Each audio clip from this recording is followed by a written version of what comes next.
ഈശോമിശിഹായ്ക്ക് സ്തുതിയായിരിക്കട്ടെ. തെരേസൻ കർമ്മലീത്ത സന്യാസിനി സമൂഹത്തിന് CTC സഭയ്ക്ക് ആഹ്ലാദത്തിന്റെയും ആനന്ദത്തിന്റെയും അഭിമാനത്തിന്റെയും പൊൻനിമിഷങ്ങൾ സമ്മാനിച്ചുകൊണ്ടാണ് 2025 ഏപ്രിൽ 14 വത്തിക്കാനിൽ പരിശുദ്ധ പിതാവ് ഫ്രാൻസിസ് പാപ്പ CTC സന്യാസിനി സഭയുടെ സ്ഥാപികയായ ധന്യയായ മദർ ഏലിശോമയെ വാഴ്ത്തപ്പെട്ടവരുടെ ഗണത്തിലേക്ക് ഉയർത്തുവാനുള്ള അത്ഭുതം അംഗീകരിച്ചുകൊണ്ട് വാഴ്ത്തപ്പെട്ടവരുടെ ഗണത്തിലേക്ക് ഉയർത്തുവാനായിട്ടുള്ള അഡിക്രിയിൽ ഒപ്പുവെച്ചത്. CTC സഭയ്ക്കെന്നല്ല, കേരള സഭയ്ക്കെന്നല്ല, ഭാരത സഭയ്ക്കു തന്നെ ഇത് അഭിമാനത്തിന്റെ പൊൻമുഹൂർത്തമാണ്. CTC സന്യാസിനി സഭയുടെ സ്ഥാപികയും കേരളത്തിലെ ആദ്യത്തെ സന്യാസിനിയും ഭാരതത്തിലെ ആദ്യത്തെ ഏകദേശീയ സന്യാസിനി സഭയുടെ സ്ഥാപികയുമായ ധന്യയായ മദർ ഏലിശോയുടെ ജീവിതത്തിലൂടെ ഒരു യാത്ര. ഏലിശോമയുടെ ജീവിതം 3 ഇടങ്ങളിലാണ് ബന്ധപ്പെട്ടിരിക്കുന്നത്. കേരളത്തിലെ എറണാകുളം ജില്ലയിലെ വൈപ്പിൻ ദ്വീപിലെ ഓച്ചന്തിരുത്ത് എന്ന കൊച്ചു ഗ്രാമം, കൂനമ്മാവ്, വരാപ്പുഴ എന്നീ 3 ഇടങ്ങളുമായിട്ടാണ് ഏലിശോമയുടെ ജീവിതം ബന്ധപ്പെട്ട് കിടക്കുന്നത്. ഒരു വ്യക്തിയുടെ ജനനത്തിനും മരണത്തിനും ഇടയ്ക്ക് നാം ഒരു രേഖയാണ് ഇടുന്നത്. ഏലിശോമയുടെ ജീവിതത്തെ കുറിച്ച് പറയുമ്പോൾ ഓച്ചന്തിരുത്ത് എന്ന കൊച്ചു ഗ്രാമത്തിൽ 1831 ഒക്ടോബർ 15 ഏലിശോമയുടെ ജനനം. നിത്യസമ്മാനത്തിനായി ഈ പുണ്യാത്മാവ് പറന്നുപോയത് 1913 ജൂലൈ 18 1831 1913 ഇടയ്ക്ക് നാം ഇടുന്ന ഈ ജീവിതചക്രത്തെ സൂചിപ്പിക്കുവാൻ ഇടുന്ന അരേഖ ചെറുതാണ്. എന്നിരുന്നാലും ഏലിശോമയുടെ ജീവിതത്തിൽ ചെയ്തു തീർത്തിട്ടുള്ള കാര്യങ്ങൾ, ഏലിശോമയിലൂടെ ദൈവം നിറവേറ്റിയ നിയോഗം ഒരു ആയുസ്സിലും ചെയ്തു തീർക്കാവുന്നതിലും അധികമാണ് എന്ന് നാം തിരിച്ചറിയും. ഓച്ചന്തുരുത്തിലെ കൊച്ചുഗ്രാമത്തിൽ ക്രൂസ് മിലാഗ്രീസ് ഇടവക അംഗമായി 1831 ഒക്ടോബർ 15 വിശുദ്ധ അമത്രേസ്യയുടെ തിരുനാൾ ദിനത്തിൽ വൈപ്പിശ്ശേരി കുടുംബത്തിലെ തൊമ്മൻ, താണ്ട എന്നിവരുടെ ജീവിതത്തിലേക്ക് ഒരു കൊച്ചു വസന്തമായി കടന്നുവന്ന കുഞ്ഞ് ഏലിശോ 8 മക്കളിൽ മൂത്തവളായിരുന്നു. വൈപ്പിശ്ശേരി കുടുംബം വളരെ സമ്പന്നമായിരുന്നു. ഏലിശോമയ്ക്ക് ചെറുപ്പത്തിലെ വേണ്ടത്ര വിദ്യാഭ്യാസമൊക്കെ ലഭിക്കുവാനായിട്ട് ഇടയായി. ഏലിശോമയുടെ ജീവിതത്തിൽ, ഈ കുഞ്ഞേലിശോയുടെ ജീവിതത്തിൽ ഏറ്റവും എടുത്തു പറയേണ്ട പ്രത്യേകത, അവൾ പാവങ്ങളോട് വളരെ അനുകമ്പയുള്ളവളായിരുന്നു. തന്റെ കുടുംബത്തിലെ ആശ്രിതർക്ക് ഏലിശോയെ കൊണ്ട് തന്നെ മാതാപിതാക്കൾ അന്നം കൊടുപ്പിക്കുകയും മറ്റു കാര്യങ്ങൾ ചെയ്യിപ്പിക്കുകയും ചെയ്യുമായിരുന്നു. അതുകൊണ്ട് ചെറുപ്പത്തിലെ ദീന അനുകമ്പയിലാണ് ഏലിശോ വളർന്നത്. പ്രായപൂർത്തിയായപ്പോൾ കൂനമ്മാവിലെ വാഗയിൽ കുടുംബത്തിലെ വത്തരുവിന്റെ ജീവിത പങ്കാളിയായി. കൂനമ്മാവിലേക്ക് മരുമകളായി കടന്നു ചെന്ന ഏലിശോ വളരെ നല്ല ഒരു കുടുംബിനിയായിരുന്നു. എന്നാൽ വിധി വൈപരീത്യം എന്നേ പറയേണ്ടു, അല്ലെങ്കിൽ അത് ഒരു ദൈവനിയോഗം ആയിരുന്നു. തന്റെ ജീവിത പങ്കാളിയായ വത്തരു 1851 അവരുടെ ആ ദാമ്പത്യ ജീവിതത്തിൽ ഒരു കുഞ്ഞ് ഉണ്ടായിരുന്നു, അന്ന എന്ന കൊച്ചു കുഞ്ഞ്. 1.5 വയസ്സ് പ്രായമുള്ള ആ അന്നയെയും ഏലിശോയെയും തനിച്ചാക്കി വത്തരു ഹൃദയസ്തംഭനം മൂലം ജീവൻ വെടിയുകയാണ് ഉണ്ടായത്. പിന്നീട് ഒരു പുനർവിവാഹത്തിന് പലരും ഏലിശോയുടെ ബന്ധുക്കൾ നിർബന്ധിച്ചു എങ്കിലും ഏലിശോ അതിനൊന്നും തയ്യാറാകാതെ പിന്നീട് പ്രാർത്ഥനയിലും പരിത്യാഗത്തിലും തന്റെ കുഞ്ഞുമായി മുന്നോട്ടു പോവുകയാണ് ഉണ്ടായത്. തന്റെ ഭർത്താവിന്റെ, തനിക്കും കുഞ്ഞിനും സ്വത്തായി ലഭിച്ച കഷണ്ടിയാൻ പറമ്പ്, ഏകദേശം 25 ഏക്കറിലധികം ഉണ്ടായിരുന്ന ആ കഷണ്ടിയാൻ പറമ്പിൽ ഏലിശോ തന്റെ കുഞ്ഞും തന്റെ പ്രാർത്ഥനയും പരിത്യാഗവുമൊക്കെയായിട്ട് മുന്നോട്ടു പോവുകയാണ് ചെയ്തത്. അവൾ എപ്പോഴും തന്റെ ആ കൈക്കുഞ്ഞുമായി കൂനമ്മാവിലെ സെന്റ് ഫിലോമിനാസ് ദേവാലയത്തിൽ വന്ന് പ്രാർത്ഥിക്കുക പതിവായി. അന്ന് അവിടെ ആർച്ച് ബിഷപ്പിന്റെ ബെർണഡിൻ ബെച്ചനേലി പിതാവിന്റെ ഡെലിഗേറ്റ് ആയിരുന്ന ഫാദർ ലെയോപോൾഡ് ബെക്കാറോ OCD അവളുടെ ആത്മീയ പിതാവായി. കുംഭസാരത്തിലൂടെയും ആത്മീയ സംവാദത്തിലൂടെയും ലെയോപോൾഡ് അച്ഛൻ തിരിച്ചറിഞ്ഞു ഏലിശോമയിൽ പ്രവർത്തിക്കുന്നത് ദൈവാരൂപി തന്നെയാണ് എന്ന്. അവൾ ഏകാന്തതയിലും പ്രാർത്ഥനയിലും മുന്നോട്ട് നീങ്ങി. ഏകദേശം 14 വർഷത്തോളം ദിവ്യകാരുണ്യ സന്നിധിയിൽ ഒരു കെടാവിളക്ക് പോലെ പ്രാർത്ഥനയിലൂടെ അവൾ ദൈവ നിയോഗം തിരിച്ചറിയുകയായിരുന്നു. അക്കാലത്താണ് ബെർണഡിൻ ബെച്ചനേലി പിതാവ് ഒരു സന്യാസിനി ആശ്രമം സ്ഥാപിക്കുവാൻ പദ്ധതിയിടുന്നത്.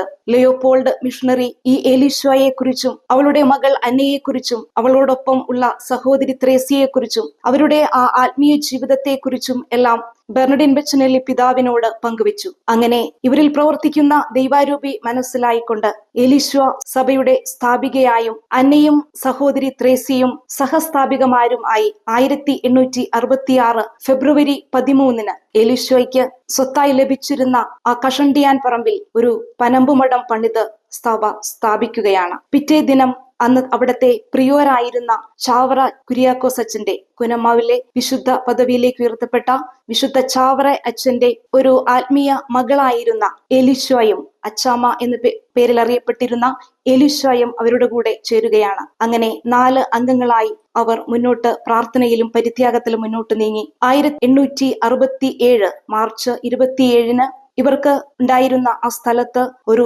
മഠം പണിയുവാൻ ഇടയായി. അങ്ങനെ സെന്റ് തെരേസസ് കോൺവെന്റ് കൂനമാവിൽ 1867 മാർച്ച് 27 സ്ഥാപിച്ച് ഇവർ ആ മഠത്തിൽ താമസിക്കുകയാണ്.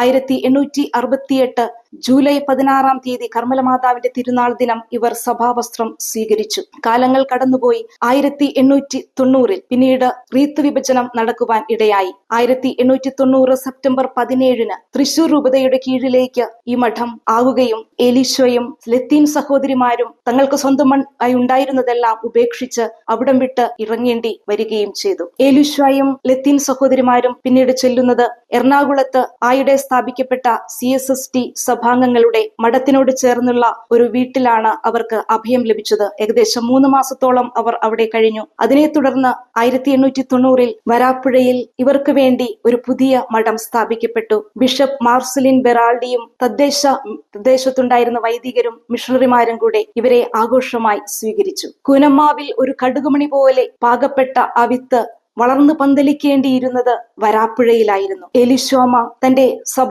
ജീവിതത്തിൽ പ്രാധാന്യം കൽപ്പിച്ചത് സ്ത്രീ ശാക്തീകരണത്തിനായിരുന്നു. 19-ാം നൂറ്റാണ്ടിൽ നമുക്കറിയാം, സ്ത്രീകൾക്ക് യാതൊരു പ്രാതിനിധ്യമോ പ്രാധാന്യമോ ഇല്ലാത്ത, സ്ത്രീ വിദ്യാഭ്യാസത്തിന് കേട്ടുകേൾവി പോലും ഇല്ലാത്ത ആ കാലഘട്ടത്തിൽ എലീശോമ്മ തന്റെ സഭ തെരേസൻ കർമ്മലീത്ത സഭ സ്ഥാപിച്ചപ്പോൾ തന്റെ സഹോദരിമാരോടൊത്ത് ആ നാട്ടിലുണ്ടായിരുന്ന കൂനമ്മാവിലുണ്ടായിരുന്ന സ്ത്രീകൾക്ക് ആദ്യം നൽകിയത് വിദ്യാഭ്യാസമാണ്. മാത്രമല്ല കൊന്തകെട്ടൽ പോലെയുള്ള ചില കൈത്തൊഴിലുകളും അമ്മ സ്ത്രീകളെ അഭ്യസിപ്പിച്ചു. ഇന്നും കൂനമ്മാവ് കൊന്തകെട്ടലിൽ വളരെ പ്രസിദ്ധമാണ്. വർഷങ്ങൾ പിന്നിടുമ്പോൾ ഇന്ന് CTC സന്യാസിനി സഭ വളർന്നു പന്തലിച്ച് തെക്കേ ഇന്ത്യയിലും ഉത്തര ഇന്ത്യയിലും മാത്രമല്ല ആഫ്രിക്ക, അമേരിക്ക, ഇറ്റലി, ജർമ്മനി തുടങ്ങിയ രാജ്യങ്ങളിലും ഈ സഭ വളർന്നു പന്തലിച്ചു കഴിഞ്ഞു. 1400 അംഗങ്ങളും 11 പ്രോവിൻസുകളും 213 സന്യാസ ഭവനങ്ങളുമാണ് ഇന്ന് CTC സന്യാസിനി സമൂഹത്തിനുള്ളത്.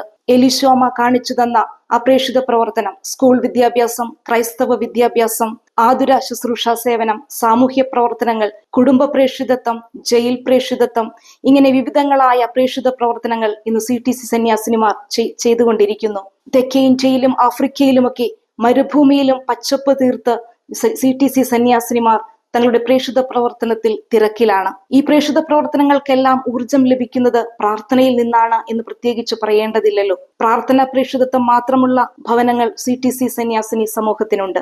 മാത്രമല്ല കാലഘട്ടത്തിന്റെ ആവശ്യങ്ങൾക്കനുസരിച്ച് മറ്റു പ്രേക്ഷിത പ്രവർത്തനങ്ങളും നടത്തുന്നുണ്ട്. ഉദാഹരണത്തിന് ഭിന്നശേഷിക്കാരായ കുട്ടികൾക്ക് വേണ്ടിയുള്ള, ഇന്നത്തെ കാലത്ത് നമുക്കറിയാം ADHD, ഓട്ടിസം പോലെയുള്ള രോഗങ്ങൾ വളരെ കൂടുതലാണ്. അപ്പോൾ ഭിന്നശേഷിക്കാരായ കുട്ടികൾക്ക് വേണ്ടിയുള്ള സ്ഥാപനങ്ങൾ CTC സഭയ്ക്കുണ്ട്.